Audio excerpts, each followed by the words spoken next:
After the last episode, you already achieved a bit of a good ending. You could stop playing the game and the ending would be satisfying, but your curiosity gets the better of you, so you play and see what else the game has in store for you.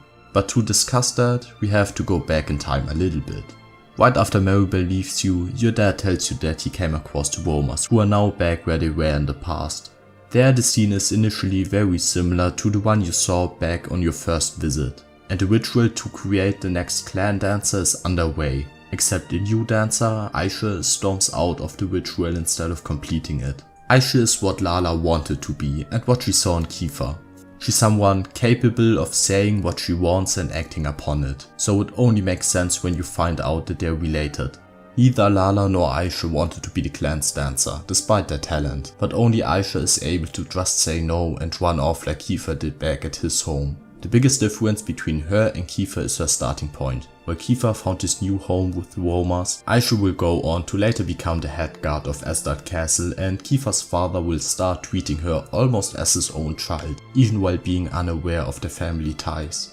So like Kiefer, she runs away from home and does so under the pretense of searching for someone able to use the Torben of Truth, so that you may complete the ritual the roamers in the past event tried to complete all those events ago. For now, the best place to look is the newly unsealed musical center of the world, Hubble, and you find the Torben player there, but he can't help you yet. He's deep in personal issues. The queen you befriended is willing to organize a tournament, but it will take time, so for now you keep adventuring. Many hours later, after defeating the Demon Lord Ogodemir, it is now time to revive the Almighty, and thus the tournament is held. All the best players are gathered and take turns attempting to play the Torben of Truth.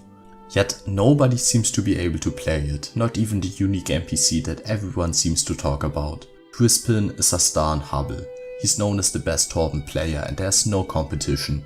But he's let his talents get to his head and now mostly lazes about. This laziness led to him screwing up a job by playing uptune music at a funeral, and thus he had a falling out with his mentor. Similarly, he initially screws up playing the Torben of Truth.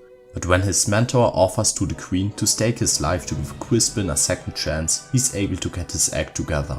Something that becomes painfully obvious in this interaction is that the queen doesn't really understand the spirit of Hubble, replacing violence with art. But instead she seems to really look forward to a possible execution since she'd find it entertaining. Either way, you found your man, the one chosen to play the Torben when you finally revive the Almighty.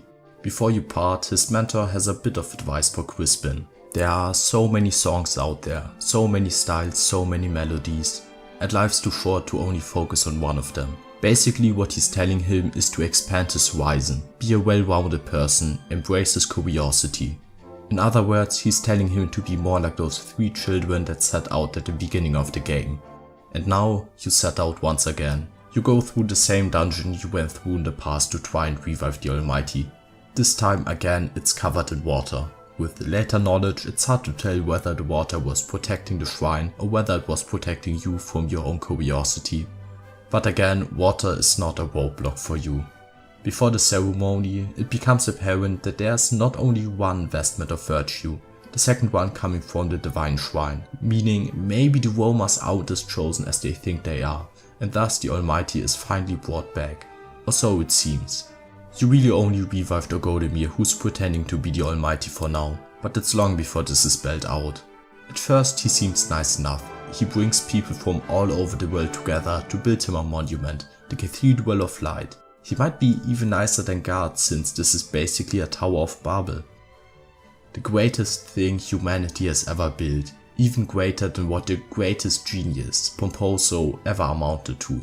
And there's even a meeting of all the world leaders, representatives of each location you visited. You aren't invited but travel there alongside the King of Asgard.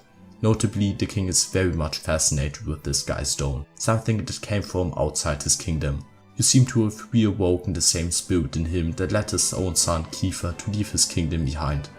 Then you sneak up to the top of the cathedral where all the world leaders assembled, similar to how you snuck around out of curiosity at the beginning of the game. Ogodemir then, in the form of the Almighty, gives the world leaders not 10 but 2 commandments. The one I want to cover first says that he is the only god and worshipping others makes you a heretic. It's proven to do good to believe. Whether a deity is real matters much less. The goddess statue in Providence that was imbued with prayers that were giving it magical powers is proof of that. Dragon Quest 7 made a clear statement so far, that it's not bad to believe in something wrong, it's bad to believe in something harmful. And this is how we get to the other commandment. Humans aren't allowed to wield weapons anymore. This is something that might sound reasonable at first. I mean, humans can be pretty vile as we've seen before, and taking away the weapons would solve, for example, the bandit problem near the old Waits Abbey. But the monsters remain, and humans are by those rules not allowed to defend themselves. Of course, practically nobody adheres to this. It reminds me a great deal of the common misinterpretation of turning the other cheek. The actual quote has a lot more meaning. He was speaking to Jews who were at the time conquered by Rome. And to the Romans, the left hand was seen as sinister, as dirty and used for dirty purposes. So if someone slapped you on the right cheek with the left hand, usually the Roman conqueror slapping a Jew, that was an attempt at dehumanizing them. And offering the other cheek is now an attempt at restoring equality, an invitation to use the right hand and thus accept the other as a fellow person. Maybe even an attempt at starting a discussion. What Orgodemir is saying is not to make humans and monsters equal, but to take away power from the humans to make monsters comparatively stronger.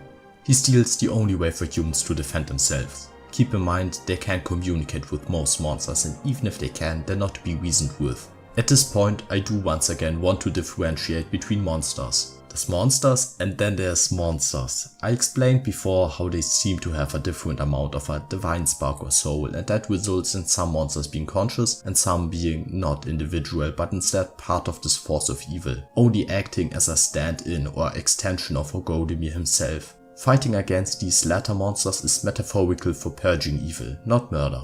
Killing one of the former, like Wiggles, is murder. Orgodemir's rhetorical maneuver is to group all monsters together, meaning your gut reaction might be to remember the priest from Volvogard, Wiggles or Ellie and think to yourself, maybe violence against monsters is bad and that humans really should lay down their weapons. Maybe you even agree with me that a ban on guns everywhere around the world would be good, but even in those cases you probably wouldn't agree that the police and military should go unarmed.